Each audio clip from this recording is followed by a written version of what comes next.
15시간대에 뻗어있는 광활한 영토. 지구 육지의 6분의 1을 삼켜버린 거대한 제국이 있습니다. The first thing to deal with is just this enormous size. 400여 년의 혼란을 뒤로하고 그 영토만큼이나 거대한 야망을 지닌 위대한 황제들에 의해 러시아는 점차 대제국의 면모를 갖춰갔습니다. She wrote to one of her correspondents, I can't stop myself from building. Building is like a disease. It's almost like alcoholism.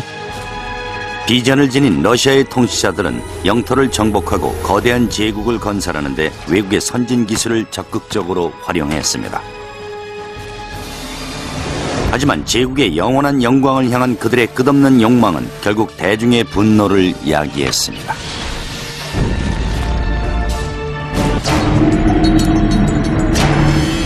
(1480년) 모스크바. 러시아의 한 수완 좋은 통치자가 전례 없는 세력을 형성해 가고 있었습니다. 그의 이름은 이반 3세였죠. 수세기 동안 러시아는 유라시아에서 가장 포악한 정복자인 몽골계 타타르족에 예속돼 있었습니다. 하지만 이반 3세는 마침내 그들의 지배에서 벗어날 계획을 세웁니다. 그는 타타르족과의 강화 조약을 즉각 폐지하고 러시아가 자신의 영토임을 선언합니다. 러시아의 운명은 이반 3세에 달려 있었죠. 패하면 당연히 목숨을 잃겠지만 승리한다면 그는 독립적인 러시아의 황제가 될 수 있었습니다.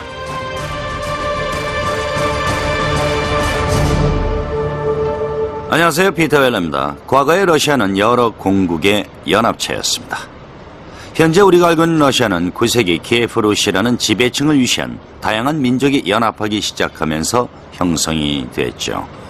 키예프루시는 우크라이나에서 발생을 했지만은 여러 강과 호수로 둘러싸인 이곳으로 이주해 새로운 도시를 뜻하는 소규모의 무역도시 노보고로트를 세웠습니다.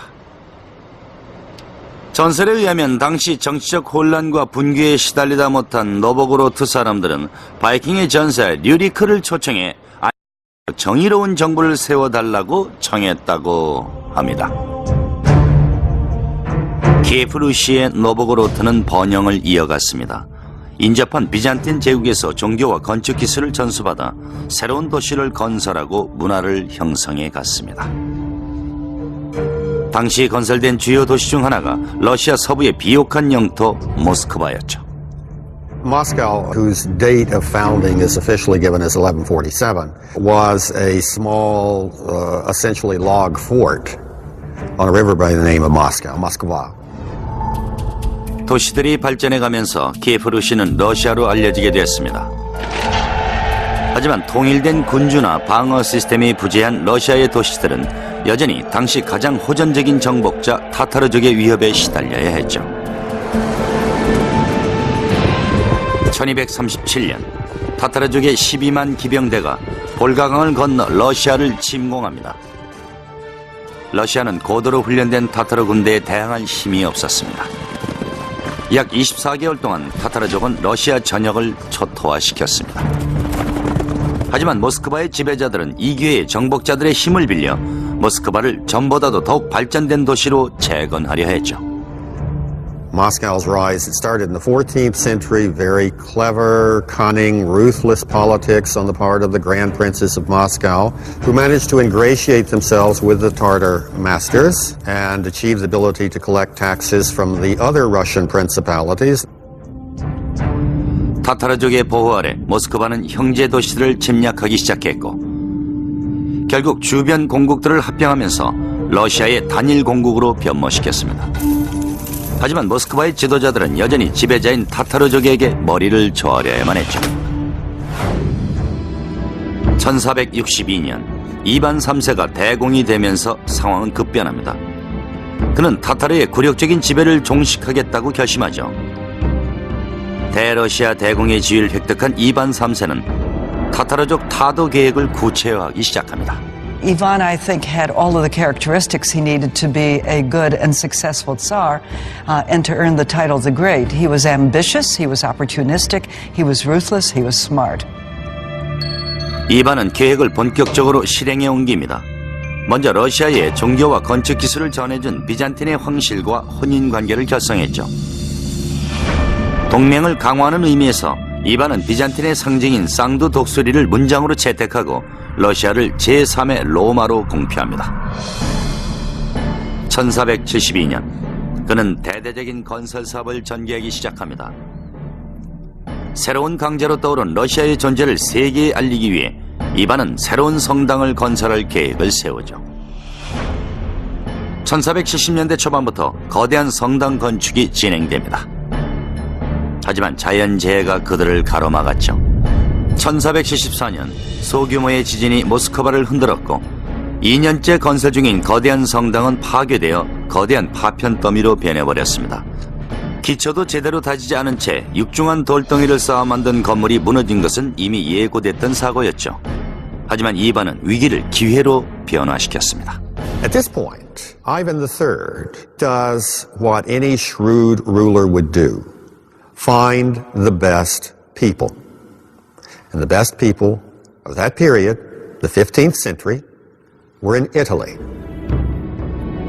이반이 선택한 아리스토텔레스 피오라반티는 능력 있는 수석 건축가로 이탈리아 전역에서 유명한 인물이었죠. 하지만 모스크바의 대성당을 재건축하기 전에 그는 기존의 건물을 모두 제거해야 했습니다. 피오라반티는 전쟁에서 쓰이는 공성용 무기를 응용한 파괴형 대형 망치를 고안해 남아있는 건물을 무너뜨렸습니다. And that amazed the Muscovites. What they had taken months to erect unsuccessfully, he was able to batter down in 3 weeks. 피오라반티는 성당 건설을 재개했습니다. 이렇게 지어진 성당이 바로 성모승천 대성당이었죠. 피오라반티는 러시아의 전통적인 석회암 성당을 모델로 삼는 동시에 서구의 건축 기술을 접목시켰습니다. 그 결과 독특한 러시아 건축 양식이 탄생했죠. We start with the foundation. Instead of the rubble-filled trench, which was typical of early medieval Russian building, he cleared the trench and put large oak pilings, which are much more stable of supporting the building, so that the building doesn't later crack or deform in ways that will lead it to ultimately collapse. 피오라반티의 기술적 혁신은 여기에 그치지 않았죠. 재단한 석회석을 회반적으로 엉성하게 접합해 쌓는 대신 석재를 서로 맞물리게 쌓는 방법으로 안정성을 높였습니다. 벽 쌓는 작업을 마무리한 후 이번엔 가장 까다롭고 위험한 천장과 지붕 건설을 시작했습니다. When you begin to vault the roof, there's an enormous amount of weight coming down on those walls. So the third element that he introduced was iron tie rods. Well, they were just iron rods that were inserted into the masonry and extended across at the level of the vaulting. It serves as an additional form of support. It ties the structure together. 마지막으로 거대한 석재 드럼 위에 돔 지붕을 올리는 대신 피오라반티는 더욱 가볍고 견고한 벽돌 지붕을 만들기 위해 노동자들에게 벽돌 제작 방법을 가르쳤습니다. So that from the pilings to the wall bonding to the tie rods to the upper structure, Fioravanti used a new set of techniques which had been mastered in Italy, but put them within the context of Russian symbols. 완성된 성당의 높이는 45m를 육박했습니다. 실로 거대하고 웅장한 대건축물이었죠. 권력의 상징이 완성되자 이반은 본격적으로 타타르족 타도에 나섭니다. 타타르족의 반응은 신속했죠. 그들은 대군을 이끌고 모스크바를 침공합니다. 이반도 병력을 이끌고 진군해 양 진영은 모스크바 서쪽으로 480km 떨어진 우구라 강에서 대면합니다. 몇 달간의 대치 끝에 러시아군은 마침내 타타르족을 물리칩니다. 이반은 마침내 300년간이나 러시아를 짓눌렀던 타타르족의 압제에서 벗어나는 데 성공합니다. 자신의 영광을 기리기 위해 거대한 건축 사업을 지속하면서 이반 3세는 대제의 칭호를 얻게 됩니다. 1505년 그가 사망할 당시 러시아는 독립적인 주권을 유지했지만 아직 제국으로 발전하지는 못한 상태였죠. 제국의 창설은 절대적인 권력과 비인간적인 난폭함으로 뇌제라는 별명을 얻게 된 또 다른 이반의 책임으로 남겨집니다.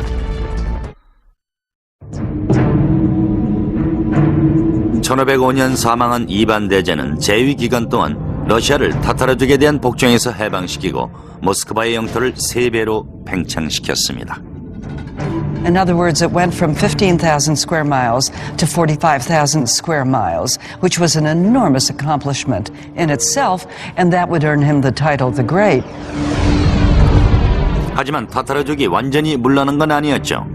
비록 모스크바에선 철수했지만 그들의 수도 카자는 팽창하는 러시아의 동쪽에 위치해 있었습니다. 권좌에 오른 이반 3세의 손자는 러시아에서 타타르족 세력을 완전히 몰아내고 제국을 창설하겠다고 다짐합니다. 그가 바로 뇌제라 불리는 이반 4세입니다. I think the greatest single period of expansion was under Ivan the Terrible.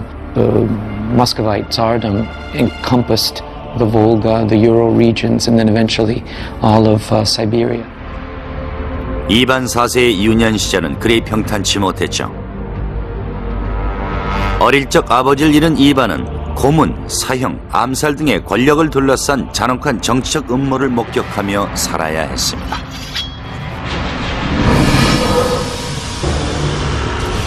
이반은 당시의 기억을 평생 떨쳐내지 못했죠. Ivan the Terrible's traumatic background as a child, I think, produced an Ivan who was terrible.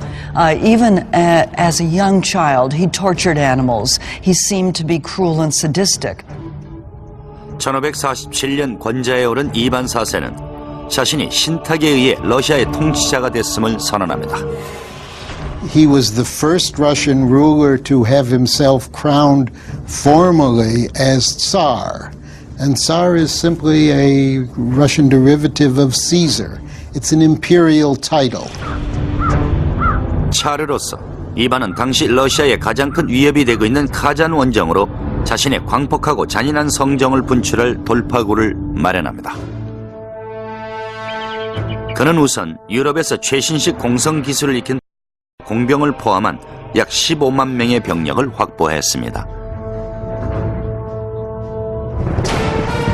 그들은 유럽에서 도입한 기술을 러시아의 실정에 맞게 변형시켰습니다. 그중 하나가 유라시아의 개방된 평원 위에서 러시아군을 방어하기 위해 고안된 이동식 요새였습니다. 러시아어로 이것을 굴라이고르트라고 부르죠. This was actually a movable fortress. Gulai Gorod consisted of wooden screens or wooden boards. 이동식 요새는 근위대를 의미하는 러시아어 스트렐치를 방어하기 위해 다양한 크기로 제작됐습니다. Russian infantry stood inside these movable fortress and used guns, used cannons against the cavalry. And another way to use it was against the besieged city like Kazan. 1552년 8월 23일 전열을 가다듬은 이반은 군대를 이끌고 카잔으로 진군합니다. It was done very ingeniously as the Russians moved up and would very quickly erect prefabricated log fortresses as they inched ever closer to Kazan. In other words, tightening the noose around the city. 도시 바깥에 진영을 구축한 후 이반의 군사들은 대대적인 공격을 개시합니다. 9m 높이의 이동식 요새를 옮겨가며 카잔의 성벽을 무너뜨리기 위해 집중 포화를 퍼부었습니다. They killed many defenders in the streets of the city using these movable towers. 하지만 성벽은 건재했습니다. 이반의 장군들은 공병대의 성벽 파괴를 명령합니다. 그들은 성벽 아래쪽에 구를 뚫고 지뢰를 폭파시켜 통로를 만드는 과감한 전략을 세웁니다. 9월 30일 카잔의 비참한 운명을 결정해줄 도화선에 불이 붙습니다. 거대한 폭발음은 양 진영 간의 전투를 일시에 중단시켰죠. That was the signal to the rest of the army, and all the regiments of the Tsarist army simultaneously started the assault of the fortress. 8일간의 교전 끝에 카잔이 함락됩니다. 이반의 카잔 점령 후 러시아는 제국으로 변모합니다. This was a monumental feat because the taking of Kazan meant that Russia was incorporating the former Tartar lands to which she had been beholden. And Kazan opened the way for Russia to expand truly into an empire. It opened the way south to the Caspian and the Black Seas, and it opened the way east to Siberia. 1555년 승전을 기념하기 위해 이반 4세는 장차 러시아 제국의 상징으로 자리 잡을 위대한 건물을 건설합니다. 바로 성 바실리우스 대성당이죠.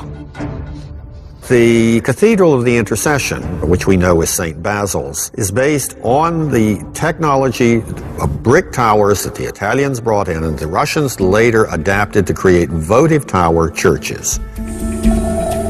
거의 전체가 벽돌로 제작된 건물은 8개의 교회를 한데 합쳐놓은 형태입니다.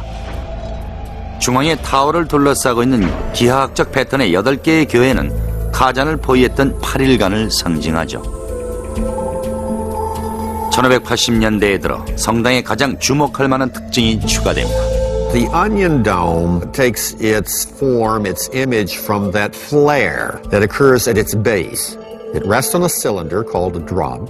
And from that cylinder, the top of that cylinder, it flares out very sharply, rises up, and then culminates in a peak. That is the onion dome.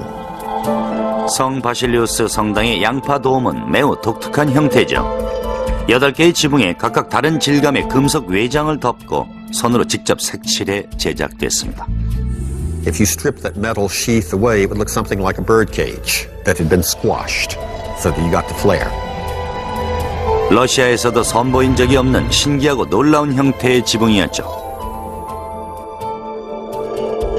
1553년 이반 4세는 유럽에서 가장 넓은 영토를 지배하며 권력의 전성기를 누렸습니다.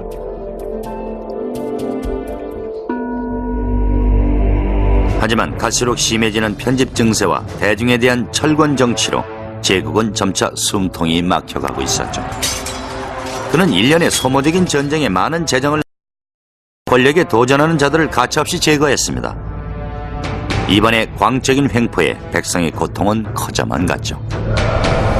심지어 그의 가족까지도 안전을 보장받지 못했습니다. Another reason Ivan IV could be called the Terrible is probably the finale of his reign when he murdered his son who was trying to protect his pregnant wife from Ivan's rage. 이반은 그녀를 심하게 폭행해 결국 유산하게 만들었습니다. 아들이 이를 항의하자 이번엔 아들에게 폭발하는 분노를 참지 못하고 결국 그 자리에서 죽이고 말았죠. 일시적인 광분으로 이반은 스스로 후계자를 없애버리고 만 것입니다. 1584년 이반이 사망할 무렵 제국의 위상은 휘청이고 있었죠. Soon after Ivan came the decade-long so-called time of troubles, a civil war combined with a war of foreign intervention. In the course of that, Muscovy, Russia, came very close to losing its independence. 독립을 쟁취한 지 100년 만에 러시아는 다시금 파멸의 위기에 처합니다. 하지만 곧 세계를 놀라게 할 통치자가 나타나 누구도 예상치 못한 곳에 거대 도시를 세웁니다.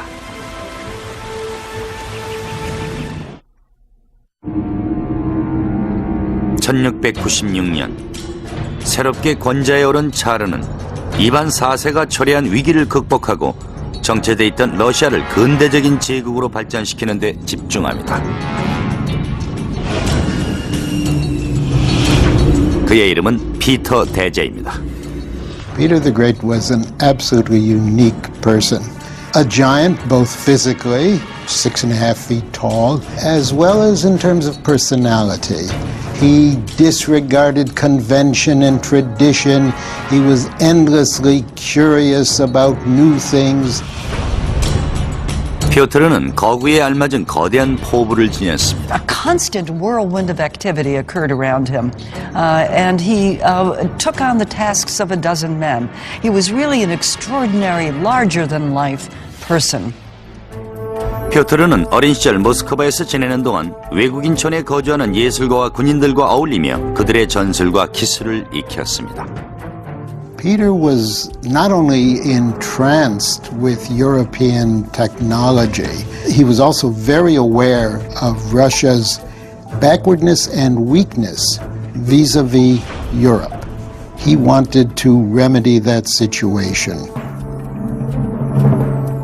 표트르는 신분을 숨긴 채 유럽으로 가 당시 최고의 조선술을 지닌 네덜란드에서 배 만드는 기술을 배웠습니다. 또한 영국 해군으로부터는 항해술을 익혔고 여러 유럽 제국들이 해외 식민지를 건설하며 번영하는 것을 보며 러시아의 풍부한 천연자원을 이용할 방법을 구상했죠. 하지만 표트르는 계획의 구체적인 실현을 원했고 유럽 열강의 대열에 끼어들기 위해선 중세의 비합리적인 후진성을 탈피해 서구 세계를 휩쓸고 있는 새로운 상업주의를 받아들여야 한다고 생각을 했습니다. 러시아로 돌아온 표트르는 유럽 제국들과의 무역 활성화는 물론 군사적인 경쟁을 위해서 대대적인 해군력 강화 계획을 단행하게 됩니다. 표트르는 모스크바에서 북쪽으로 640여 킬로미터 떨어진 발트해 근처의 네바 강변을 주목합니다. 그는 이곳에 도시를 세워 러시아가 유럽 열강의 대열에 오르기 위한 발판으로 삼겠다고 결심하게 됩니다.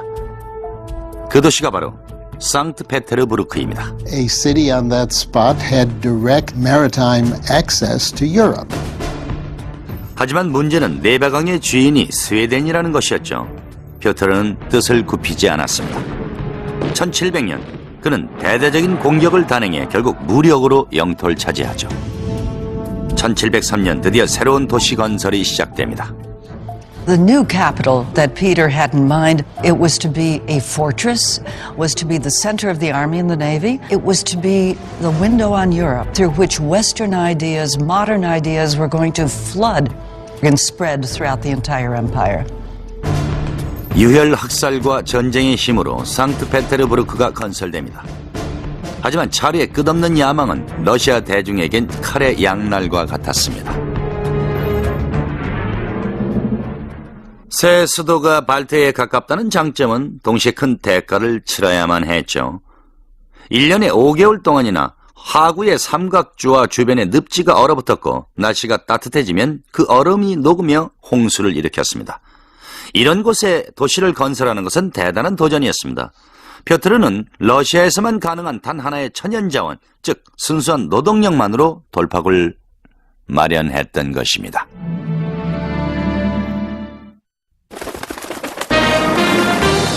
당신이 찾는 행복의 파랑새는 뉴욕 생명 안에 있습니다. 162년 동안 지켜온 신뢰와 가치, 행복한 미래와 키스하세요. 뉴욕 생명.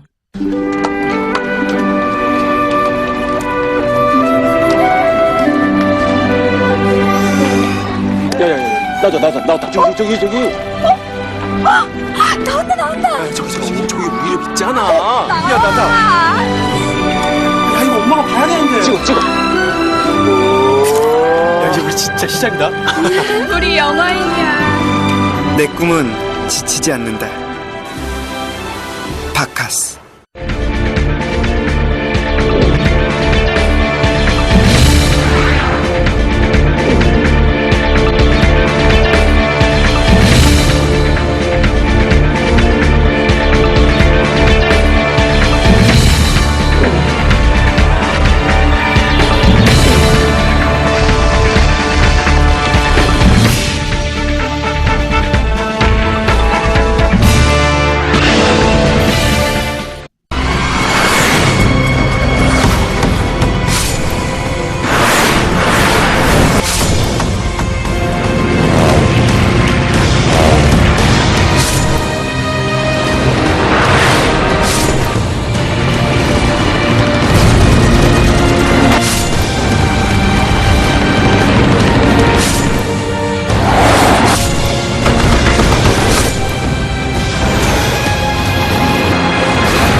실전 최강 전투기 대전 많은 시청 바랍니다.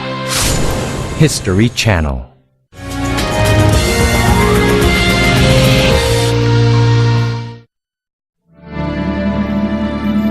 상트페테르부르크는 말 그대로 러시아 노동자들의 맨손으로 지어진 도시였습니다. 주변이 온통 늪지로 뒤덮여 있어 활용 가능한 자재는 전혀 존재하지 않았죠. 하구의 물 위에 지어질 요새의 토대를 만들기 위해 노동자들은 맨손으로 수천 킬로그램의 흙을 퍼내어 외투와 웃도리에 담아 날라야만 했습니다. 모든 자재는 외부에서 들여왔죠. 도시의 토대를 세우는 데 필요한 엄청난 양의 목재는 상류에서 잘라내 물에 띄워 내려보냈습니다. There's no bedrock there, so that any large structure had to be built on pilings. 이 작업을 위해 기술자들은 도르래 시스템을 고안해 거대한 통나무들을 진흙 땅에 박았습니다. You raise the head, and they would drop it, and that would drive the pile into the ground. And this was repeated tens of thousands of times in Petersburg. 5개월 동안 수만 명의 노동자들은 뒤에 보이는 요새의 육각형 벽을 세우고 통나무 성체를 만들었습니다. 밤이면 그들은 추위와 굶주림에 지쳐 막사로 돌아왔죠. 수천 명의 노동자가 투입되는 동시에 그만큼의 노동자들이 질병과 홍수, 피로 누적으로 죽어갔던 것입니다. 1708년까지 약 2만 5천 명의 노동자가 도시를 건설하다 목숨을 잃어 이곳은 해골의 도시라고 불리기도 했죠. 도시가 완성될 당시 희생자가 얼마나 되는지 정확한 통계가 없어서 알 수는 없지만 19세기 한 역사학자는 지금껏 일어난 세계의 모든 단일 전투의 전사자의 수보다도 많은 사람들이 상트페테르부르크 건설 현장에서 목숨을 잃었다고 주장을 했던 것입니다. 표트르에게 백성의 희생은 목적 달성을 위한 통과 의례일 뿐이었죠. 1706년 상트페테르부르크의 해군 조선소에서 첫 번째 전함이 축조됩니다. 그것은 도시의 첫 번째 산업단지였죠. 단지 내에는 조선 기술자와 돛과 밧줄 제작자들의 숙소와 대장간, 대포 주조소 등이 들어섰습니다. 해군을 강화한 차르는 독단적으로 제국의 전면적인 변화를 주도했습니다. 1712년 표트르 대제는 그 변화들 중에서도 가장 정책을 단행합니다. 간단하면서도 놀라운 한마디의 선언으로 상트페테르부르크를 러시아의 수도로 정한 것이죠. 300년간 러시아를 이끌어온 모스크바의 시대는 한순간에 끝나버렸습니다. 모스크바의 시민들은 충격에 빠졌죠. Many Russians reacted to Peter as though he were an alien from outer space. They didn't understand him. He imposed his strange ideas on his country using the full force of an autocratic and absolute monarch, which he inherited from his predecessors, but he knew very well how to use it to get his will. His vision to revolutionize Russia was the thing that drove him throughout his life. Nothing and no one escaped some kind of an effect from this revolutionary process. 표트르는 새 수도를 건설하는 데 비용을 아끼지 않았습니다. 상트페테르부르크가 유럽의 중심으로 진출하기까지는 아직 할 일이 많았지만 1714년경 오랜 동안의 과중한 업무로 표트르의 건강은 점차 악화됐습니다. 표트르의 강력한 의지로 진행되던 변혁을 위한 모든 노력은 점차 빛을 잃어갔고 러시아는 다시 한번 혼란의 위기를 맞이합니다.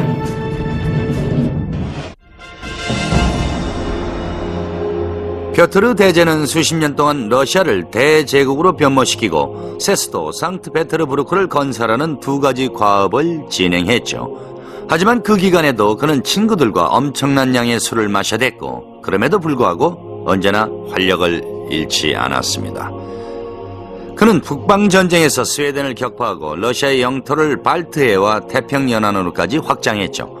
또한 유럽 스타일의 새 수도와 해군을 창설하고 기술 및 과학학교를 짓고 러시아의 무역량을 7배 증가시켰습니다. 군사적 정치적으로는 러시아는 이미 제국이 됐지만 대제국이 되기 위한 러시아가 부족했던 한 가지 요소는 바로 위험이었죠. 1714년 표트르는 상트페테르부르크에서 40여 킬로미터 떨어진 곳에 바다를 내려다보는 15m의 절벽 위에 거대한 궁전 건설을 계획합니다. 궁전의 이름은 페트르호프였죠. 2.4평방킬로미터가 넘는 부지에 거대한 정원과 황금으로 도금한 분수들이 둘러싸고 있는 화려한 궁전이었습니다. 거대한 궁전의 건설은 1716년 시작됐죠. Large numbers of army soldiers were actually sent to the estate to dig the trenches that would feed the water through a pipe system to the fountains. 1719년 러시아 최초의 수력공학자들은 대규모 수로관 건설에 착수합니다. The palace was built on the heights, and the heights are what feed the water. It's that drop, the gravity in that drop that actually powers the fountains. 노동자들은 인근의 샘물이 천연적으로 경사진 지형을 따라 흐르도록 설계된 20여 킬로미터의 거대한 수로관을 건설했습니다. 흘러들어온 물은 상부의 수조에 저장된 후 목재 파이프를 통해 15m 아래의 분수 중앙에 모입니다. 유속에 의해 발생한 엄청난 수압으로 물길은 20m까지 치솟았습니다. 놀라운 기술의 승리였죠. 아름다운 분수의 명성 덕분에 궁전은 러시아의 베르사유로 칭송받았습니다. 하지만 피오트르는 자신이 이룩한 걸작을 즐길 시간이 많지 않았죠. 1725년 피오트르 대제는 물에 빠진 사공을 구하기 위해 얼음물 속으로 들어갔다가 병을 얻어 결국 세상을 떠납니다. 피오트르 대제는 고립되고 후진적인 러시아를 개혁해 현대식 제국으로 변모시키는 데 성공했습니다. 하지만 아직 해야 할 일이 있었죠.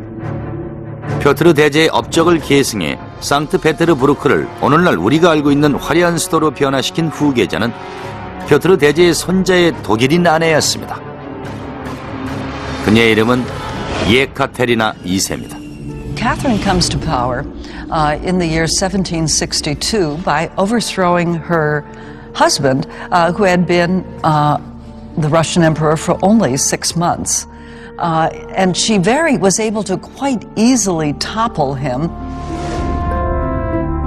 권력을 공고히 한 예카테리나는 피오트르 대제가 완수하지 못한 러시아를 대제국으로 변모시키려는 과업을 이어갑니다. As a foreigner, as a European, she virtually completed the process of Europeanization, which Peter the Great had begun at the beginning of the century. In fact, Catherine regarded herself as Peter's rightful heir. In the 18th century, in order to be a successful monarch, you had to expand your territory, and this Catherine did brilliantly. 예카테리나는 51만 8천 평방킬로미터 영토를 병합해 엄청난 재원을 확보하는 한편 러시아 역사상 가장 넓은 제국을 통치했습니다. Second, you were to introduce a wide-ranging program of reform, and this she did. 여제는 새롭게 확보한 부를 도시 근대화 계획에 사용했습니다. 그녀는 병원과 학교를 세우고 위생과 서비스 시설을 강화해 러시아 군주로선 드물게 빈민들의 열악한 생활을 개선하는 데 힘을 기울였죠. Catherine, during her reign, set up architectural norms for the building of new towns, and she did, in fact, build 216 new towns, complete with plans for how the grid should be laid out, how the central square should be laid out, what kind of facades there should be, what kind of materials should be used in construction.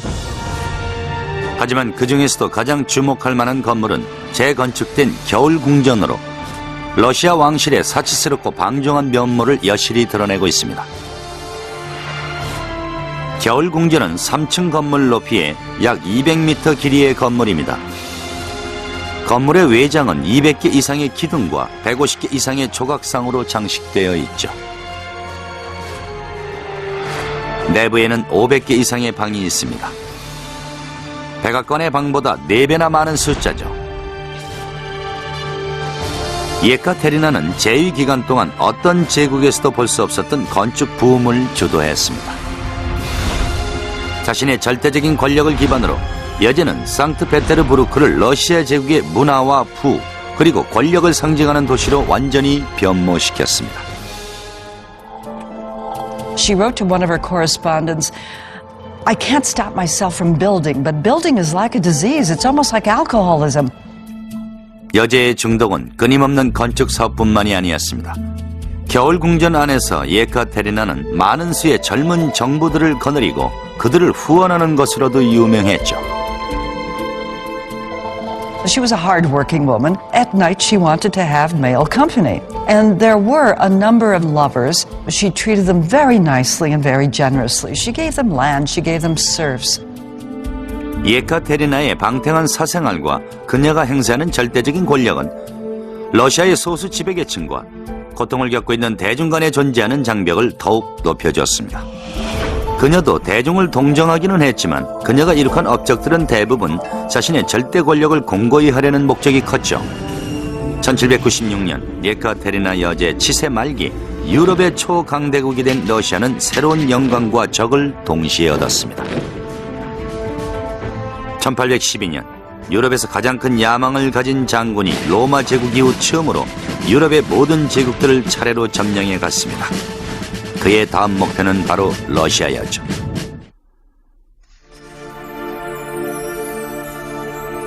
(1796년) 예카테리나 여제가 사망할 무렵 809평방킬로미터 영토가 러시아 제국에 추가로 편입됐습니다. 러시아 제국의 국민은 4천만 명으로 늘어났죠. 1801년 여제의 손자 알렉산드로 1세가 즉위할 당시 러시아는 이미 세계 열강의 한 자리를 차지하고 있었죠. 러시아의 높아진 위상은 유럽의 가장 위험한 장군 나폴레옹 보나파르트를 자극합니다. 1812년 러시아 차르 알렉산드르 6세가 전 몽골의 침입 이후 겪어보지 못했던 위기에 직면하게 됩니다. Napoleon posed a considerable threat to Russia. He had already brought virtually all of Europe under his control. 나폴레옹은 사상 유례없는 50만 대군을 이끌고 러시아 원정을 개시합니다. 정면 대결로는 그들을 막아낼 수 없다는 사실을 깨달은 러시아는 전략적으로 후퇴한 뒤 모스크바로 진군하는 나폴레옹 군대의 식량 보급을 막기 위해 주변 지역을 모두 불태워버렸습니다. 모스크바에 입성하고 나서야 나폴레옹은 러시아 차르의 단호한 결의를 실감하게 됩니다. Napoleon probably thought that having invaded Russia, seized the old capital, Alexander would be willing to come to terms. Alexander was not. He simply ignored Napoleon until a very harsh winter forced Napoleon to realize that there was nothing to be gained by sitting in Moscow, and so Napoleon began to retreat. 황폐하게 얼어붙은 땅을 걸어 되돌아가면서 처음 원정길에 올랐던 나폴레옹의 대규모 병력 중 단 10%만이 살아남았습니다. 러시아의 혹독한 자연이 무적의 장군을 무너뜨렸습니다. 1883년 알렉산드르의 후계자가 상트페테르부르크 궁전 광장에 거대한 기념물 건설을 지시합니다. 알렉산드르 기둥은 러시아의 승리와 불굴의 의지를 상징하는 역사적인 기념물이죠. The Alexander Column rests on a granite shaft, red finish granite. It's a monolith, it's one piece. 러시아 차르는 거대한 돌덩이를 나르는데 다시 한번 제국의 이름으로 백성의 힘을 동원했습니다. 수많은 러시아 노동자들은 바이산의 한 측면에서 기둥 모양의 돌덩이를 깎아낸 뒤 그것을 상트페테르부르크로 띄워보냈습니다. 이 작업에만 수천 명의 노동력과 3년의 시간이 소요됐죠. 하지만 더 큰 문제는 상트페테르부르크에 도착한 무게 700톤, 길이 25m의 기둥을 들어서 세우는 일이었습니다. It was sort of a giant halter. It was fastened onto the column. And then placed around it were capstans which were manned by dozens of people. And at a given signal, they would all move, and through a pulley system, the column would gradually move upward and fall into the place that had been prepared for it on the base. 오늘날 대자 위에 세워져 있는 기둥의 전체 높이는 47m에 이릅니다. It has proved to be absolutely perfectly engineered. 나폴레옹이 몰락하면서 세계 최대의 제국 러시아를 막을 세력은 아무도 없었죠. 19세기가 시작될 무렵 러시아 영토는 서쪽으로 발트해, 동쪽으로 태평양, 그리고 알래스카까지 9,600km를 뻗어 있었습니다. 15시간대에 걸쳐 지구 육지의 6분의 1을 지배하는 러시아는 새로 즉위한 차르와 더불어 팽창을 이어나갔습니다. And Nicholas II, because of his early experience traveling in Asia, the first of the Tsars to travel to Asian destinations, took into his reign a real conviction that Russia's future lay on the Pacific. 하지만 끊임없이 확장되는 영토를 제대로 통치하지 못해 제국은 오히려 넓은 영토 때문에 위기에 처합니다. 러시아의 기술자들은 제국의 영토를 한데 연결할 방법을 모색했죠. 해결책은 시베리아 횡단 철도를 건설하는 것이었습니다. Those who promoted the building of what was then the world's longest railroad in the 1890s had in mind both economic and political objectives. It was to open up the Far East to Russian exports. At the same time, it was to establish Russian power in the Far East. 1891년 5월 31일 러시아 대륙을 가로질러 9,200여 킬로미터를 이어가게 될 철도 건설이 시작됩니다. 미국 대륙을 2번이나 횡단하는 것과 맞먹는 거리죠. 상상조차 하기 힘든 엄청난 규모의 건설 프로젝트였습니다. The question of how the railway was built is frankly one that makes you sort of stop in awe. 철도는 구역별로 나뉘어 건설하도록 계획되었는데 각 구간마다 수천 명의 노동자와 기술자, 군인, 심지어 죄수들까지 동원됐죠. In a typical stretch of the railway cutting across vast areas of southern Siberian forest, an initial wave of workers would clear the land, felling the trees to open the path for the railroad. Then a great deal of labor would go into building necessary earth bulwarks to raise the rails.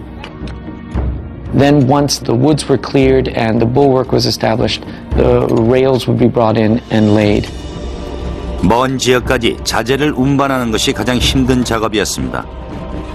특히 철로가 아직 설치되지 않은 지역에선 더욱 그랬죠.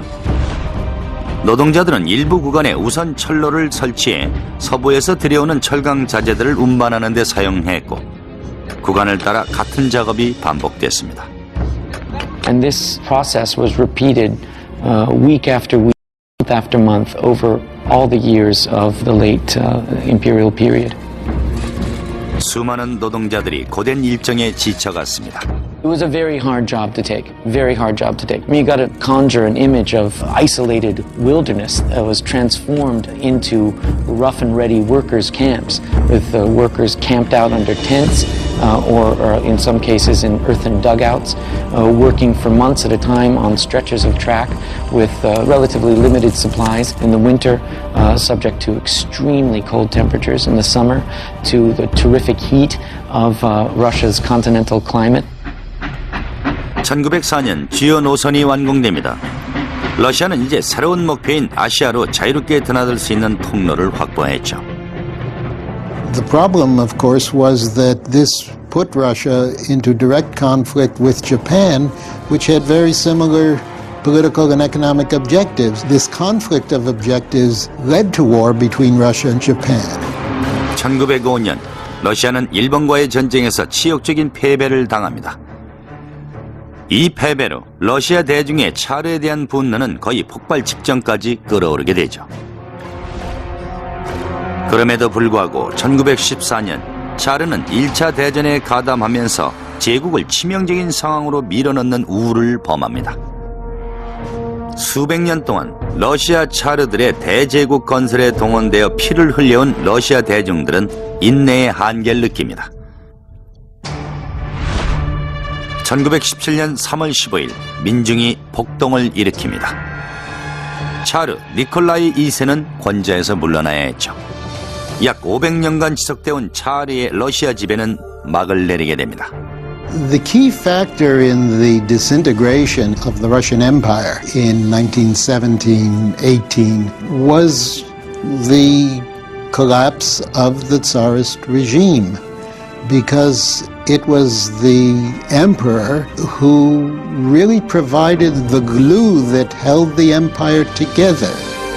차르가 건설한 거대한 성당과 새로운 도시, 대륙을 횡단하는 철도, 사치의 극을 보여주는 궁전들은 모두 러시아 대중의 피와 땀으로 이루어진 것들이었습니다. The history of the Russian Empire can be read as an enormous achievement. At the same time, that achievement came at important costs. In many respects, the empire was built on the backs of ordinary Russians. 1917년 말경, 핍박받는 민중을 해방시키겠다며 일어난 새로운 정권에 의해 러시아 제국의 역사는 다시 평가됩니다. 제국이 성장할수록 부유한 지배계층을 위한 화려한 시설은 늘어만 갔지만은 대다수 백성들의 생활은 갈수록 궁핍해졌죠. 20세기 초반 고단한 삶을 이어가던 러시아 민중의 분노가 폭발하게 됩니다. 1차 대전으로 황폐해지고 급진주의자들의 자극받은 러시아 민중은 그들을 괴롭혀온 부패하고 무능한 제국을 무너뜨리고 새 세상을 만들겠다면서 혁명을 일으키게 되는 것입니다. 지금까지 전 피터 웰러였습니다.